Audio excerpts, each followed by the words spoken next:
Nobody tells you this, but the reason your plan isn't working might not be because life is against you. In fact, it might be because you refuse to change it. Let me say that again. Some of you aren't stuck because life is hard. You're stuck because you keep trying to force a version of the plan that no longer fits who you're becoming. And that moment, right there, the moment you realize, hey, this is not going the way that I thought it would. It's not just a frustrating moment, it's a defining moment. Because in that moment, most people fail not because they lack talent, but they fail because they lack flexibility. And if you're being honest, you felt this. I know I have. You had a vision, you had a plan and a way to make it happen. And when life didn't follow your script, you didn't just feel disappointed. You started to shut down, not because the dream died, but because the path did. This is part 3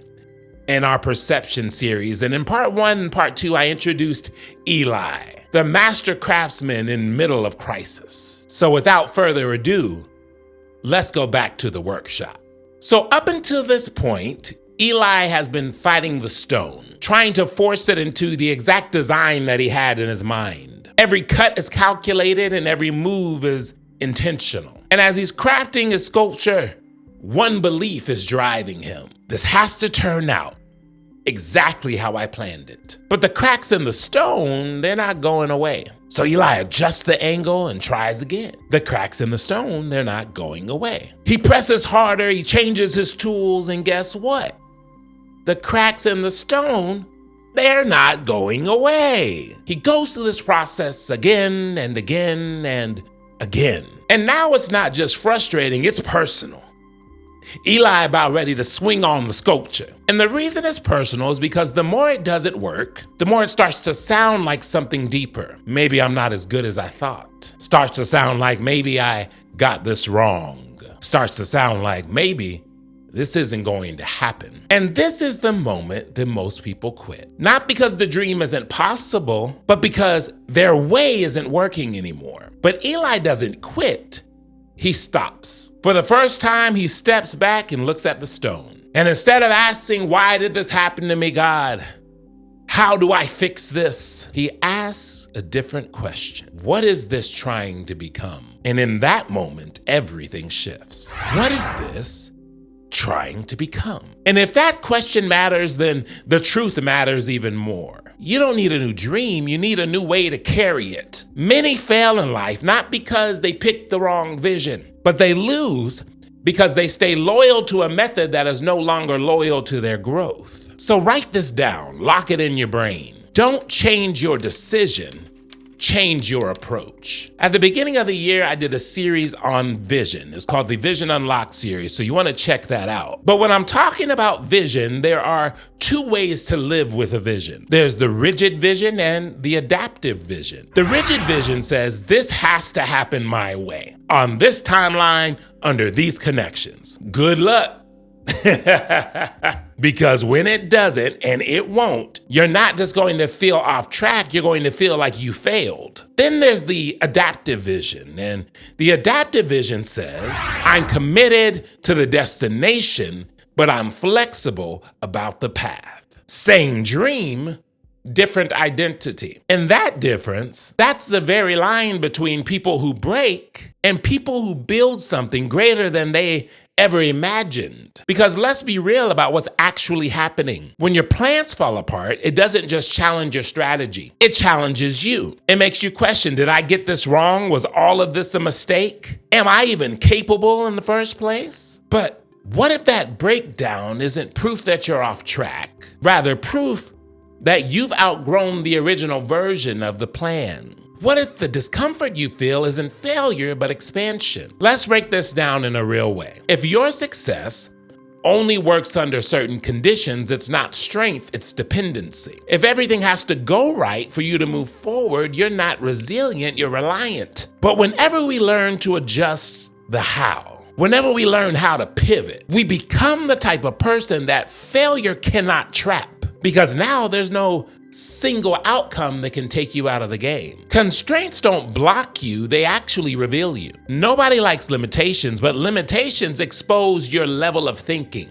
And if you work your way out of it, they'll force creativity, they'll demand innovation. So is it possible that that obstacle in front of you is not just in your way, but it's asking you to become someone different to get through it? And as we go through life, we have to remember that a setback is often life removing the version of you that can't handle what's next. If everything worked the first time, we wouldn't grow. We'd stay who we were. But setbacks, they disrupt our comfort. They force better questions and they demand a higher version of us. And when you think about setbacks and adapting, some of the biggest companies today started as something completely different. Not because they failed, but because they adapted. Look at careers.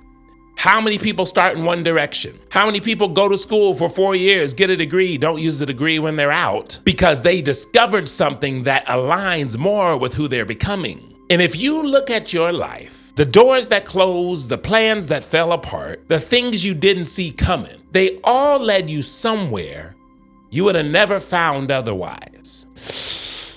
Oh yeah, this ain't about Eli no more. This is about you. Right now, there's something in your life that is not going according to plan. And maybe you've been asking, why didn't this work? But a better question is, what's another way? Not, is this over? Rather, who do I need to become to move this forward differently? Often, you don't need a new opportunity.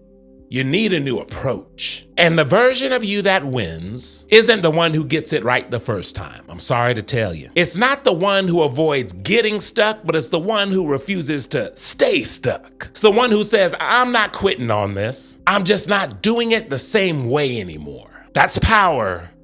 That's growth. And that's how you turn frustration into movement. Back at the workshop, Eli is returning to the stone. But this time he's not fighting it, he's working with it. The cracks, they're not flaws anymore, they're direction. They guide the design and they shape the outcome. And what he creates next, it's nothing like he had originally planned, but it's better. It's more unique, it's more powerful, and it's more aligned. All because it wasn't forced, it was discovered. Let me say this as clearly as I possibly can. The plan you're trying to hold on to, it's not failing you. You've outgrown it. And maybe you're not as much stuck as you are trying to live inside a version of a dream that no longer fits who you are. Listen to me. Don't stay loyal to a method that is no longer loyal to your growth. So what if the thing you thought was ruining your plan was actually refining it? What if the detour was the design? Because in the next lesson, we're going to go deeper. Not just adapting, but redefining what success even looks like. Because sometimes the greatest transformation in your life comes when you stop chasing what you had imagined and step into what was actually meant for you. I'm done. But before you leave, I want you to do something specific. I challenge you to identify one area in your life, that area where you've been forcing a plan that isn't working. Just one. Somebody says, Smalls, I got more than one. I can hear you through the screen. But in the next 24 hours, I want you to just try a different approach. Not perfect, not polished, just different. Because you're not stuck.